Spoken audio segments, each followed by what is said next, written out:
गांव के एक छोटे से मंदिर के पुजारी बाबा कमलनाथ अपनी बुद्धिमत्ता और आध्यात्मिक ज्ञान के लिए प्रसिद्ध थे।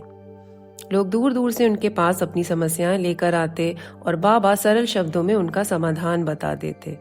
एक दिन विजय नाम का एक युवक मंदिर आया। उसके चेहरे पर उदासी थी, आंखों में निराशा झलक रही थी। उसने बाबा के सामने बैठकर कहा, बाबा, क्या सच में भगवान होते हैं? अगर होते तो मेरी जिंदगी इतनी कठिन क्यों होती? बाबा मुस्कुराए और बोले, बेटा, ये सृष्टि कोई संयोग मात्र नहीं है। ये ब्रह्मांड, इसकी व्यवस्था, इसके नियम सब एक अज्ञात शक्ति से संचालित है। ये शक्ति जिसे हम भगवान कहते हैं हर जगह है, हर क्षण है और हर घटना में है। विजय ने थोड़ी नाराजगी से कहा, अगर भगवान हर जगह है तो फिर इतना अन्याय क्यों होता है? कुछ लोग बिना मेहनत के सब कुछ पा लेते हैं और कुछ लोग मेहनत के बाद भी खाली हाथ रहते हैं। बाबा शांत स्वर में बोले, जीवन में जो भी हो रहा है वो किसी न किसी उद्देश्य से हो रहा है। ये केवल भाग्य का खेल नहीं बल्कि एक गहरी योजना का हिस्सा है जिसे हम अभी पूरी तरह समझ नहीं पाते। विजय अब भी संतुष्ट नहीं था।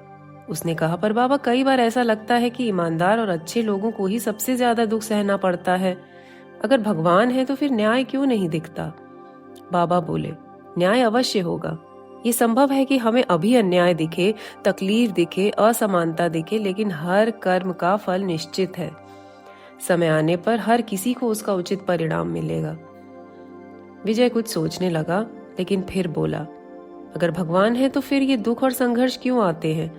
क्या वो नहीं चाहते कि हम हमेशा खुश रहें? बाबा मुस्कुराए और उसे रसोई में ले गए। वहां 2 मिट्टी के बर्तन थे, एक में कच्चा चावल था और दूसरे में पका हुआ चावल। बाबा ने पूछा, तुम्हें इनमें से कौन सा चावल अच्छा लगता है? विजय बोला, बिल्कुल पका हुआ चावल ही अच्छा होता है। बाबा ने समझाया, बेटा, ये चावल पहले कच्चा था, बिल्कुल वैसे ही जैसे हम जन्म से होते हैं, अपरिपक्व और बिना अनुभव के। लेकिन जब इसे पानी और आग में पकाया गया तब ये खाने योग्य बना। अगर इसे आग में ना डाला जाता तो ये कभी भी अपने सही रूप में नहीं आ पाता। बाबा मंदिर के दीपक की ओर इशारा करते हुए बोले, अंधकार के बाद प्रकाश निश्चित है। जब भी कोई जीवन में हार महसूस करता है, तब उसे लगता है कि कुछ भी ठीक नहीं हो रहा, तब उसे ये समझना चाहिए कि यह कठिन समय भी एक उद्देश्य के तहत आया है और ये भी बीत जाएगा।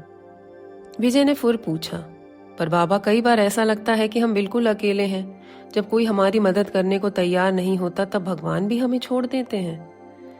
बाबा ने प्रेम से उसके कंधे पर हाथ रखा और कहा, हम अकेले नहीं हैं। जब हम थक जाते हैं, हार मानने लगते हैं, तब भी कोई है जो हमारे साथ खड़ा है, हमारी प्रार्थनाएं सुन रहा है, हमारे आंसुओं को देख रहा है और हमें संभाल रहा है। अब विजय की आंखों में संतोष था। वो समझ चुका था कि जीवन के हर मोड़ पर भगवान उसके साथ हैं, बस उसे धैर्य रखना होगा।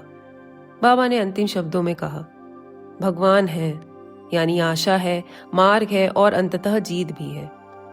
विजय ने बाबा के चरण स्पर्श किए और एक नई ऊर्जा के साथ अपने जीवन की राह पर आगे बढ़ गया। भगवान है या नहीं, ये खोज व्यक्तिगत है। कुछ लोगों के लिए भगवान एक शक्ति है, कुछ के लिए आत्मा की अनुभूति और कुछ के लिए केवल एक कल्पना। लेकिन जो लोग भगवान के अस्तित्व को महसूस कर लेते हैं, उनके लिए यह प्रश्न ही समाप्त हो जाता है। भगवान को देखने के लिए आंखों की नहीं, अनुभव करने के लिए हृदय की आवश्यकता होती है। जब हम उन्हें खोजने लगते हैं तो धीरे धीरे उनके संकेत हमें हर जगह दिखने लगते हैं। तो भगवान है या नहीं, शायद ये प्रश्न नहीं बल्कि हमारा अनुभव ही इसका उत्तर देगा।